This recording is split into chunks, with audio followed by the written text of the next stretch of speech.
I am so, I often say I'm excited, so it seems like I should say something else, but the word excited really describes how I'm feeling, very kind of enlivened by the topic of what is at the heart of the treasure of focusing. And I'm so pleased to have Shekufeh with us this morning. Shekufeh and I met, how many years ago, Shekufeh? 6 years ago, 5 years ago? Yeah, shortly after Jean died. A year after he died, exactly. Exactly a year after he died. And meeting Shekufeh was quite an experience. I had never met anybody before who was so taken with Jean's work as Shekufeh, in this kind of passion of watching every single video, reading every single paper of Jean's. And then recently she's looking for other papers because she's read everything. And we have to find all of the hidden writings that haven't been put up yet. We actually have a video that that I will send you on the chat or email to you of a conversation with Shekufeh at that time. And Shekufeh, there are many things about her personally and about her work, but I think that for the moment, the thing that's so important for us is that Shekufeh has a real feeling for the spirit of focusing and wanting it to be articulated and protected. And so this Help the Helpers is really a dialogue between Shekufeh and me that we want to include you in because we need you. And the dialogue is about what is that thing that is so precious that we don't want it to get lost or watered down. And when we cross focusing with other things, and remember Jean said, everything goes better with focusing, quoting that commercial about Coke, things go better with Coke. And focusing should be crossed with everything. And we have that spirit here, and that makes focusing incredibly special, that it can go with anything and everything and makes everything more expansive, deeper. It makes it more alive. It gives it gravitas, and it expands it to joining all of the ideas of the universe. But as Shekufeh and I were dialoguing, we were talking about the difference between adding focusing in or crossing it into something, or something being crossed into focusing. And is there a difference? And when things are crossed and integrated, there can be a tendency of the purity of each of the things being watered down. So I know that so well as a psychotherapist, that I so believe in crossing different psychotherapeutic approaches. But I know that none of those integrations, which I so believe in, are going to have all that the original thing had. And so our question that we're asking for each of us, and I've gotten so much for myself about trying to answer this. But we want to ask it to you. What wouldn't we want to be watered down or to be lost in integrating focusing into everything and all of our efforts at crossing?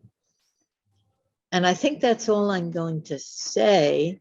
Should I tell them, Shekufeh, that you work for the UN and in early childhood development and Thanks, Lynn.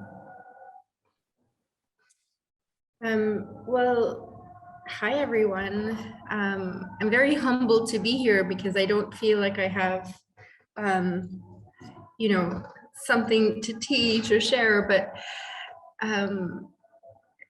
this feeling of having focusing this all of this that Lynn talks about, it's been there for the like ever since I discovered focusing, which was I discovered it twice.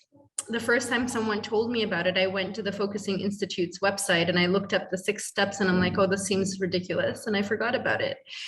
And then a year later, exactly around the time Gina died, which I didn't know that to be the case, for whatever reason, the thought popped into my head, well, maybe I should look up this Gene guy and see what he has to say about it. And then after that, I just couldn't stop. For months, I was just consumed by only listening to Gene, only watching videos of Gene, only reading his words. And I kept noticing that this woman kept popping up in all these YouTube videos, and I Googled her name and it was Lynn, and I wrote to her. And the first focusing interaction I ever had was with Lynn in that dialogue. And I self-taught myself focusing. So I was doing self-focusing before having that experience with Lynn prior to that. And then I joined Lynn's class with for her reading group with therapists. And I mean, I wasn't a therapist. I was in New York working for the UN, had no knowledge of the space, except I knew that there was something there. There was something there with Gene, and I was just obsessed by it. I just felt like it was so important. And during one of those sessions, during one of those reading group sessions, I had this, I was focusing, I think it was a demonstration, and Lynn and I were focusing, and I was focusing, and it was a really powerful experience I had. I had this whole physical experience of feeling like we were all this intense portal, and it was our responsibility to pass on with purity Gene's work to future generations, and that it wasn't a guarantee that it would be passed on. And like history, like human history shows us, you know, knowledge systems have appeared and then we've forgotten about them. We've forgotten how to build pyramids or many other things. So it wasn't, and it was this intense, and I'm my heritage, I'm a Zoroastrian, which is a 3,500-year-old religion, you know, born in Persia.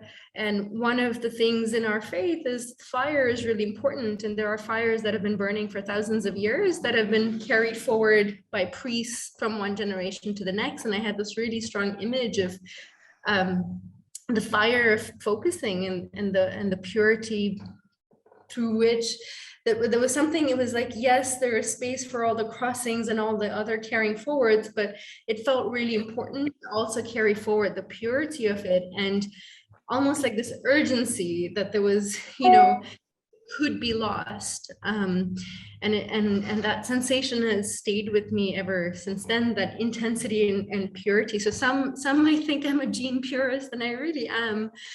That feels really, really important to me. And so, you know, and it felt very personal, and it's very unformed, yet it's just these full body experiences I've had with this concept. But Lynn kept picking up on something important about it and kept insisting over time that we should bring it to this group, and just surrendered this time. So here we are, and I thought it would be lovely to actually bring Gene's voice into it. So there are a couple of videos of Gene I wanted to share where he touches and flirts with these concepts. But maybe we could go into, it would be wonderful to get your felt sense of this, you know, what that is for you and what your relationship with the heart of the treasure of focusing is. Yeah, so I'm going to share my screen. So please let me know if you can hear the sound okay. And I see, Shekufeh, you are sort of taking a breath, and maybe we can all do that with you. Take a breath, and as we gather around Shekufeh's fire, or the fire she's pointing to, this thousands and thousands of year-old fire that Jean is a spokesperson for, perhaps, and the screen looks like a fire. Let's just take a couple of breaths as we gather around this flame and hear Jean's voice together, and kind of consider what Shekufeh has said so far about something not being lost that's so precious. A pearl, I think of the metaphor in the Bible of the pearl beyond price, that if you buy and sell pearls and you get this one, you never sell it. It's so precious. And so we're gathering to hear Jean's voice, to be part of this. Call it interrupting group process. We're socially taught to pretend that what we've been trying to say for the last 20 minutes is a response to the last person who spoke. This puts the last person who spoke into this kind of position, and then they have to defend themselves because nothing that another person brings out is going to be related to what the last person said in that way. Now, there's some underground way where we are all coming from the same place in some sense. so I'll just keep pausing the video for things that resonate really loudly for me, and I welcome you to make note of that, and then we'll have a sharing at the end of it. And I just wanted to highlight the word in that underground way. That seems really, really important, in that underground way. And that's really the felt sense of that caring, that passing the purity in that underground way. But don't let's Can I add something in there, Shekufeh? Well, please do, Is that Lynn. okay? I want to add in there that this group has been practicing that in some way, that when we share, when we discuss, we are cultivating this ability to recognize the underground connection, the web underneath that we're building together, not to insist that the content of each sharing should relate to the last one. So it feels like an important point. Thank you, Shekufeh. There's some underground way where we are all coming from the same place in some sense, but don't let's do that. Let's have your uniqueness and give room for it, because if you're going to say it to Dee, she's going to have to come back and say that isn't what I meant, and then you're going to not get a decent response. Trying to separate the space of two people so each of them can use words and abstractions to carry them forward, and something bad happens when there isn't first the separation. So what strikes me here is that bridge that Jean uses here, the but, that he says, you know, it's like, yes, you know, all of these different modalities, this is how I read it. All of these different modalities, they come from, you know, we're all connected in this underground way, but, you know, that separation is important. After the separation, there is the crossing. And I keep saying, now wait, don't assume that the crossing happens before the separation, because you might be using the word soggy in a way that would destroy what the previous person wanted to say. And also then when they respond to you, will destroy what you wanted to say, because they'll go on and tell you about what they meant, and it'll be easy. So if we first have that, and you make a separate space for the other person so their thing can breathe, and then you get a separate space for your so your thing can breathe, then they're both present, and then they can cross, and then the relationality will be true. So that helped a lot. And Lynn, I just want to check, is my internet, is the sound coming okay? Because I see myself freezing, but I don't know if that's the experience for you. No, I think it's okay for me. Maybe we Yes. should ask Melinda. Yes, it seems fine. Okay. So I know Gene right now, he's talking about crossing in the context of people and focusing in the felt sense, but this is what's been so alive. It's that feeling of, we need to have space for the focusing to breathe, and then the other thing to breathe, and have that space before that relationality can occur. And sometimes my experience with things that have already been crossed is that I never get that full sense of the focusing. And it just feels really, really important as a community to hold that space for just focusing, the pure focusing. A lot. Is that all right? See, that's nice now. But Mary was saying there is no way to say what crossing means in abstract terms. It doesn't work there. If you take two different concepts, if you merge them, you just disorganize them. Then you have hash. You know, the beauty of concepts is that they're sharp. They have some kind of power. So those words, if you just merge them, then it's disorganized, and then the words, but the concepts, they have some kind of sharpness, and they have some kind of power.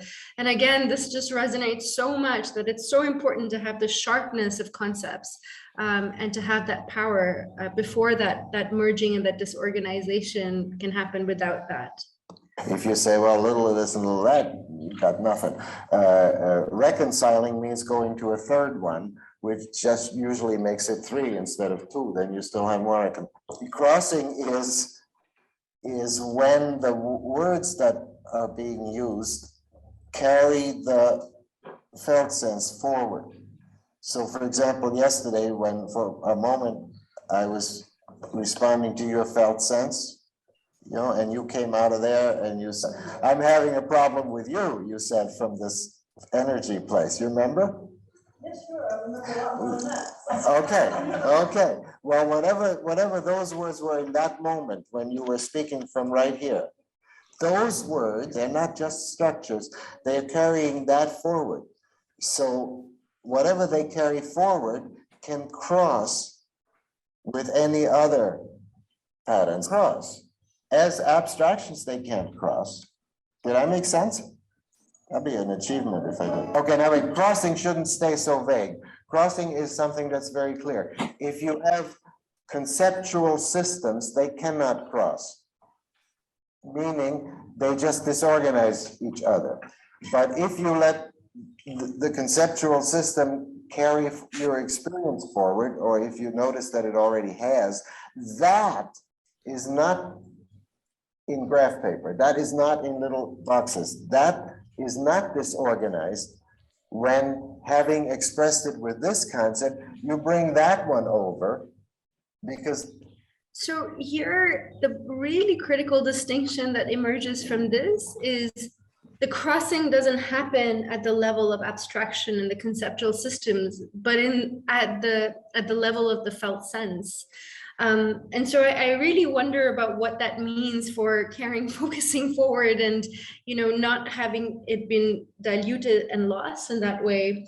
And it's such an important distinction of what we mean by crossing isn't just crossing ideas, because again, he repeatedly reiterates that doing that just makes it mush.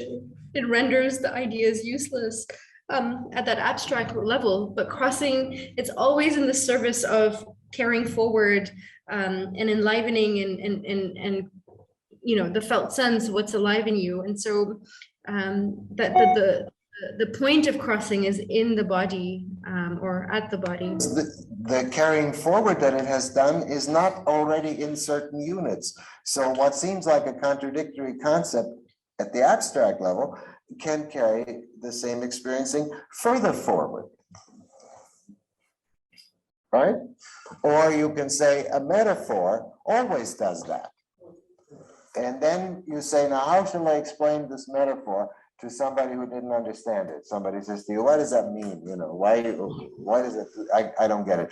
You can talk for 20 minutes about one metaphor because all the different meanings have crossed in such a way that now if you talk about same and different and what the kinds of mean, it's everything is all a little different. Okay, that's an abstract story about crossing.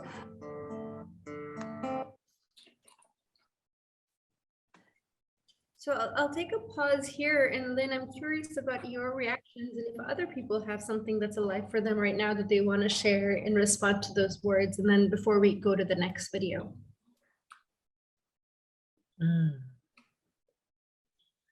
I'm taking that in, and maybe the rest of us are also.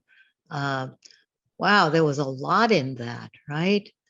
That there needs to be something. I love Shekufeh, how you are taking what he's saying about individuals sharing, and then you are saying it's the same thing with approaches and ideas, that each approach needs to have its own voice first and then crossed with another. And the crossing, he's saying, isn't on the level of up here, but on the level here where everything becomes different, like in a metaphor when it's crossed.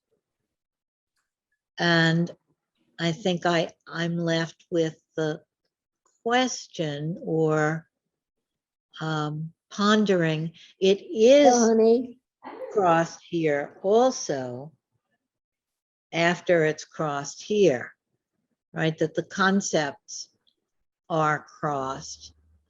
But then that's another further conversation of Jean's thinking with Merleau-Ponty, for example, or Heidegger, or those are crossings.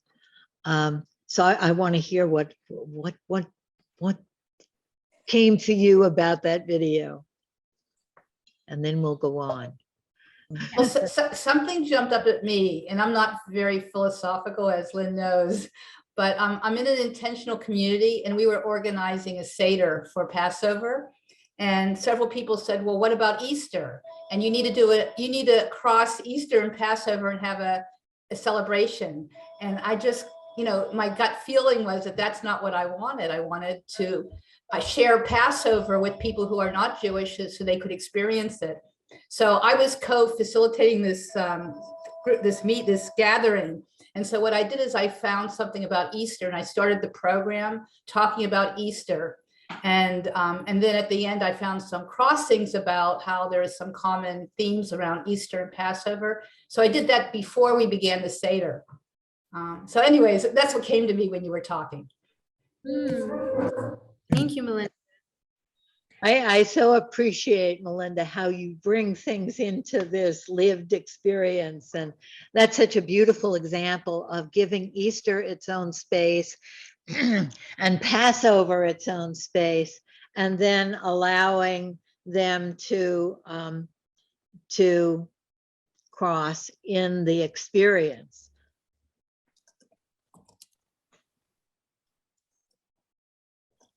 Yeah, it's great to have an example. Thank you. What came for me is the danger of abstractions and concepts. I mean, of course, his work is all about the usefulness also, but only once lived, or only when lived, or only as lived. So if they dance on their own, and people all over the world have fallen in love with certain slogans and certain quote unquote truths or sayings, and they become more and more disembodied, these sayings, as not experienced. So that's what came from me. Thank you, Ina. It's so important in Jean's work that when new things come from a crossing, that it's anchored in the felt sense, so that a saying, we don't just say focusing is like meditation and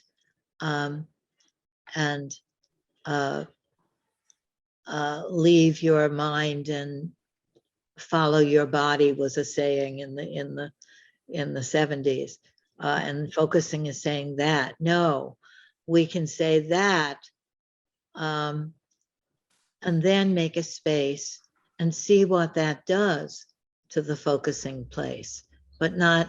Jean and I had many dialogues with his insisting, well, let that thing that person is saying stand for itself first, and my thing stand for itself. Don't just mix them.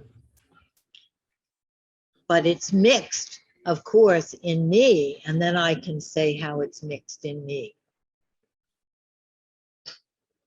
Nati? Yes, thank you, Shekufeh. And thank you, Lynn. I find this so useful, especially thinking about the teaching of focusing, because there are many times when teaching focusing, there are people who, trainees who think that, okay, it's the same as this shamanism or this mindfulness or this, and Jean is very clear that if we are not down here and we are doing something, we might be doing something useful, but if we are not down here, if we are not in touch with the felt sense, we are not doing focusing, we are doing something else.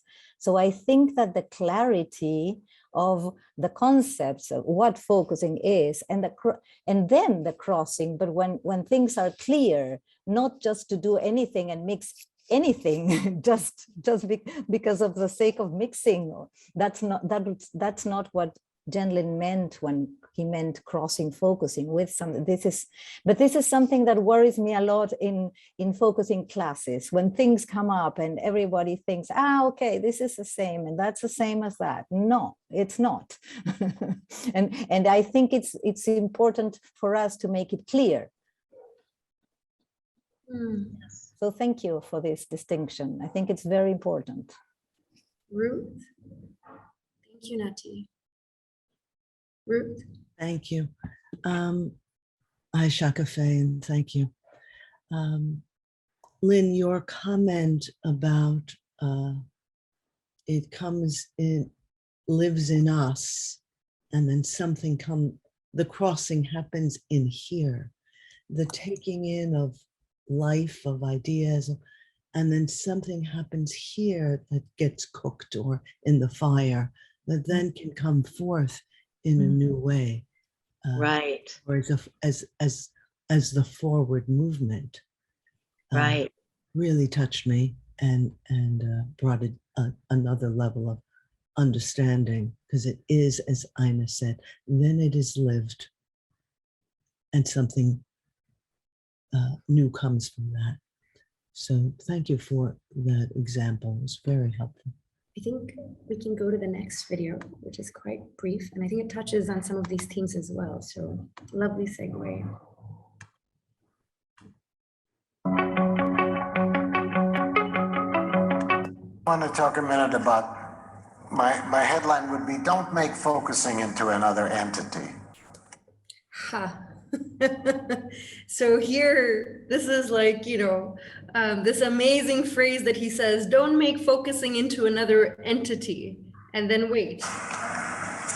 If you don't know focusing and the world doesn't really have it yet, then it's an entity. So Okay, so don't make focusing into another entity, but if you don't know it yet and the world doesn't have it yet and the world doesn't have it yet, then make focusing into an entity.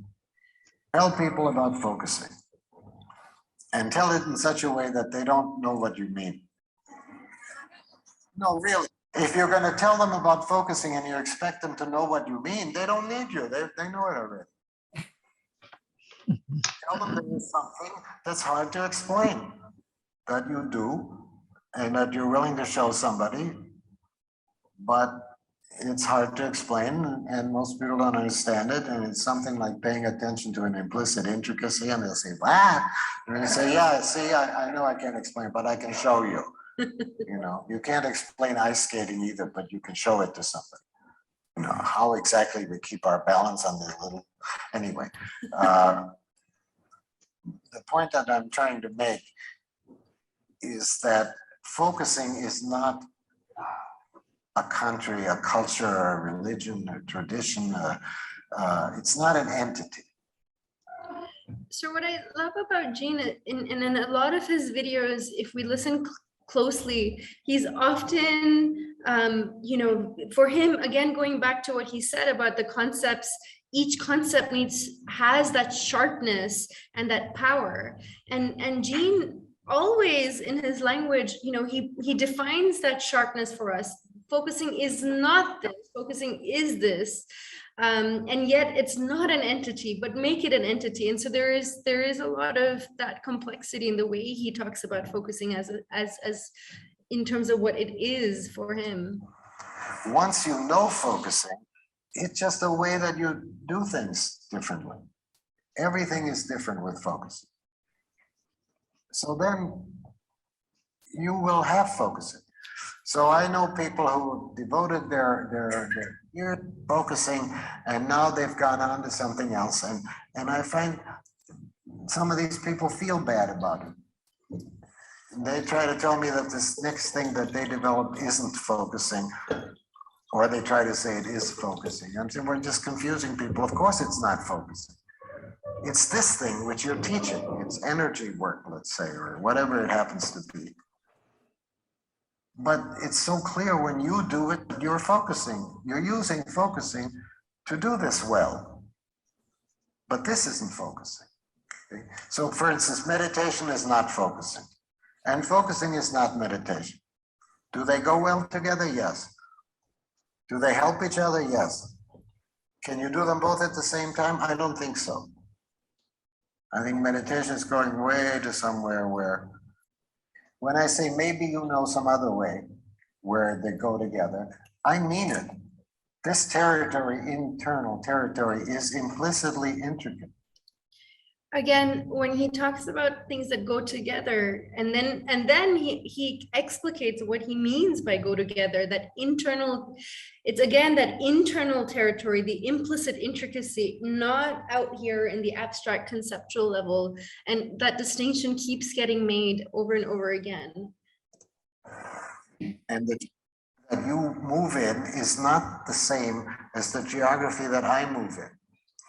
We make certain general things so we can meet, but you may have a way to do them both together, and you may feel that what I just described is not really meditation, and you do it. That's all okay with me. We're coming back, I want to say, don't make focusing into a religion or a movement or an entity or a country or anything like that. It's something that you learn and you can do everything else better. Okay, the second point under this is we need everything else. So along with don't let's have groups and don't express your feelings and don't get into your feelings, I would say, don't do focusing, please, by itself. Focusing is like a motor or something. And you use a motor to go somewhere. You don't just go downstairs and rev up your motor every day. So you. All right.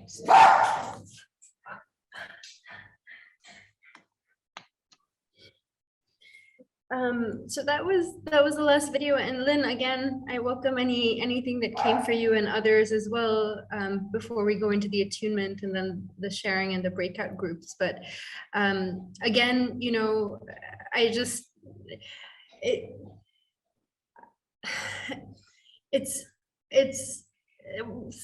there's so much stuckness here, because every time I listen to Gene, and I've watched all of these videos so many times, and each time it brings something new, and it's always so refreshing and enlivening to see how Gene how Jean has holds this and tries to explicate it, and I think the way he talks about focusing over and over again, and with the nuance of not making it an entity, but making it an entity in this way, and yeah, I'm really stuck with it, because I know it always feels like such a contradiction in my body, because I feel like Jean is the holder of focusing purely, and at the same time, many, he empowered everyone to have it in their own way and have that inner geography that explicates it in their own way. And yet there's something about the way Jean holds it for me, that there is something there that's really important to not lose, and I keep going back to. So that's what's there for me. Lynn. Shekufeh, could you say a little bit to us about what that last part means to you right now, when he says it's a motor and you don't just go into your basement and rev up the motor, we need everything else that it makes better. I'm just curious about.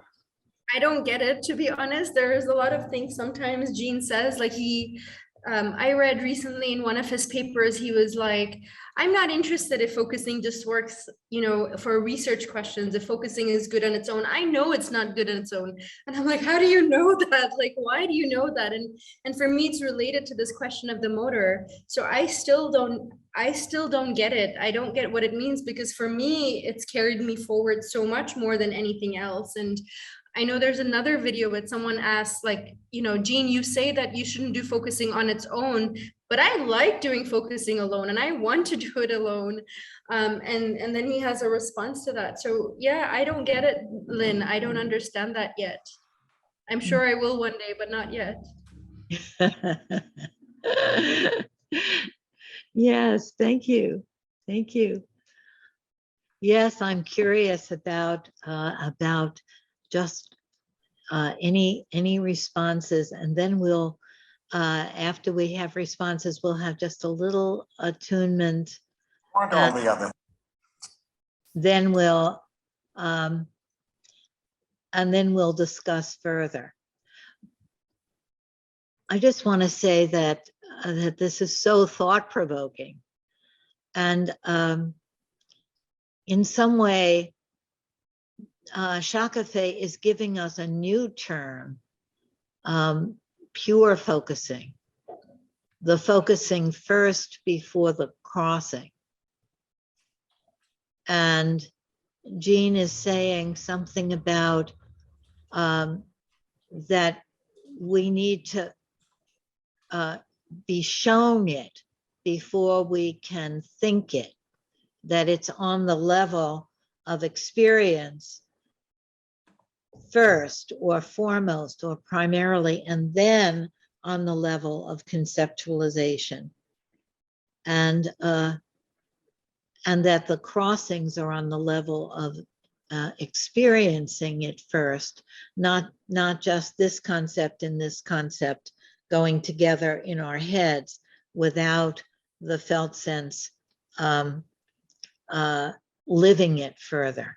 So I just want a couple of comments now, and then we'll do a short attunement, and then we'll have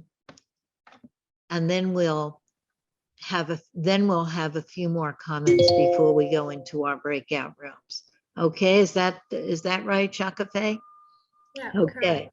So just what's there for you now, and then we'll center back into our bodies, and then we'll discuss a little bit more, and then we'll go into the breakout rooms. Well, I have something more. Yes. Is since we're dealing with mostly the tool of publicly established language, that's i.e. a group discussion, as he was in these videos. He was physically with people in the room. And so it's kind of a translation process, and always there's loss, because speaking about experience, one's experience, and how that's not another's experience. So I think two things. One, I think he wants always to leave the door open and to not say, oh, well, if you're involved in such and such a practice or thought system, then of course, focusing may not be available to you. So I think he's always trying to keep the doors open while insisting on, in this, today we're calling purity, but it's the insistence that it's in the receptor of the human body. He's speaking about experience. And we're using language because it's this great tool, but ... Right.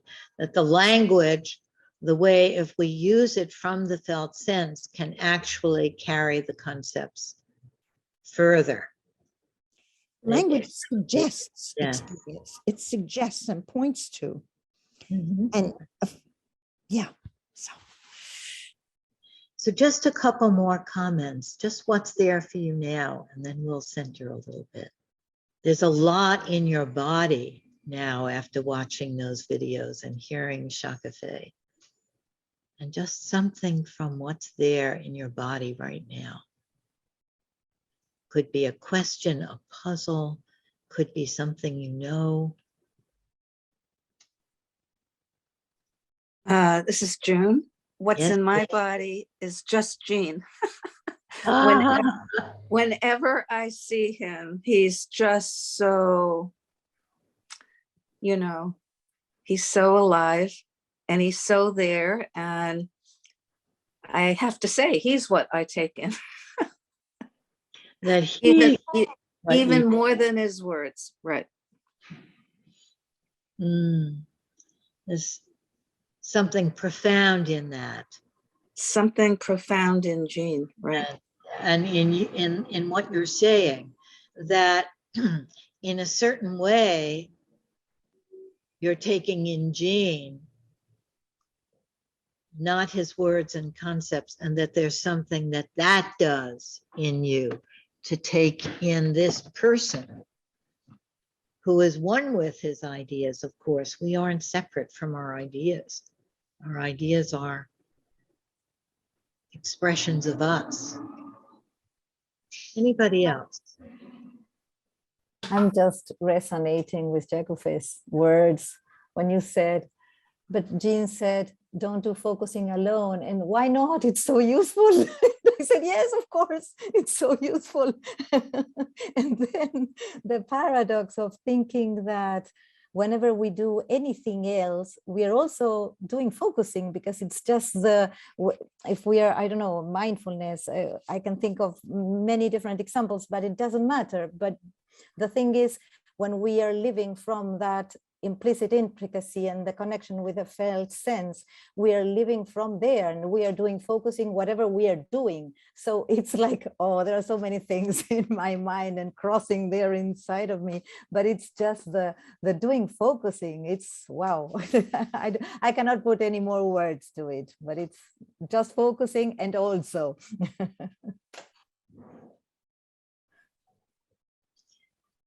My thought there is that you can't do focusing alone because everything is in there with you, right? So all of what I read and what I saw in the movies and my history and everything is there there is no alone process. There's something, there's always a context. That's always the implicit intricacy of everything else that's in us when we're focusing. Okay, so let's take a couple of breaths. Just give ourselves that moment to see. Shekufeh is bringing up such important issues about focusing, going forward into the world and not being lost in its essence. And we have Jean's all different ways of saying it needs to live in us, this very particular process, very, very particular process, and that when we know it, this process, everything is different.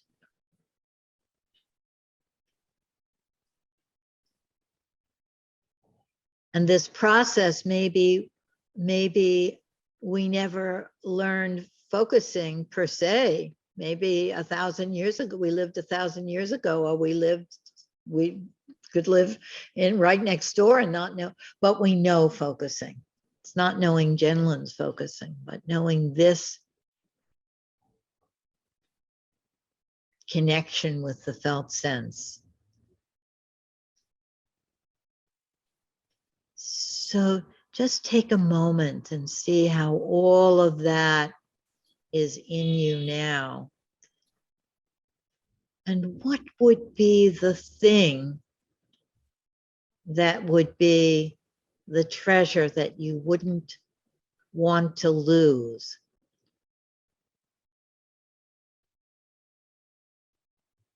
The other metaphor in the Bible is that if there was this treasure, if you found this treasure on your land under the ground, you would never sell that land, no matter how much people were willing to pay for it. Be very practical, practical metaphors there.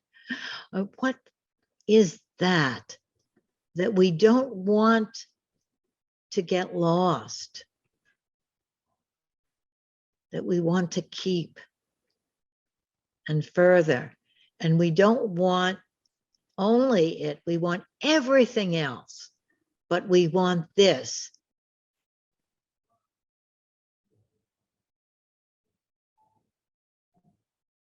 Not to get watered down.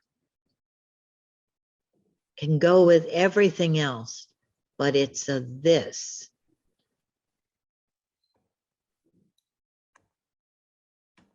And maybe there's a word or metaphor or image of the this.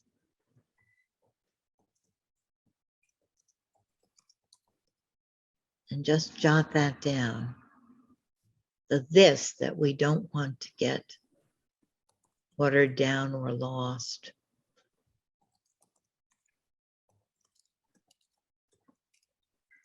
Might just be an inkling of a this.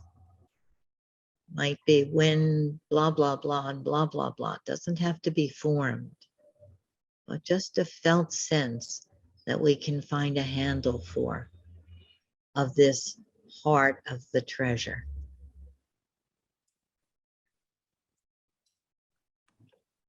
Okay, and when we're ready, let's come back to the group.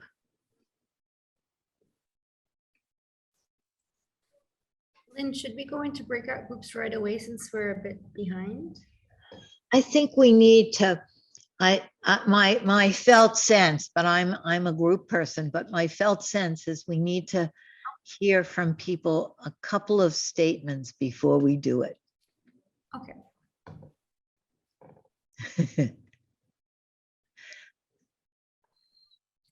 But we're going by your felt sense today, Shekufeh. You brought so much to the felt sense today. So what is your felt sense? All of it. Needing to, for me, it was just all of it. All of it. Mhm. Shall we have a few comments before we go into breakout rooms, or do you think we should? Yeah, I'd like to say that for me, what I don't want to get lost is this living process, this ever-changing thing or process that we get in touch with, and that we have the chance to have a space to express, even if it's not yet formed or in words. That is so precious to me, that I do not have to be articulate yet, or you know, yeah, with my language, with my words. So, and that way I have found many treasures in me that I don't want to get lost. Thank you, Sophie. Yes, it's a process that helps you find many treasures in you. We'll have just one more comment and then we'll go into our breakout rooms. What's wild for me is that Sophie mentioned the word precious, because when I was thinking about it, what I didn't want to lose, and I wrote it down on my notes just after, was preciousness. That's the word that came up for me. So. Preciousness. Yes, yes.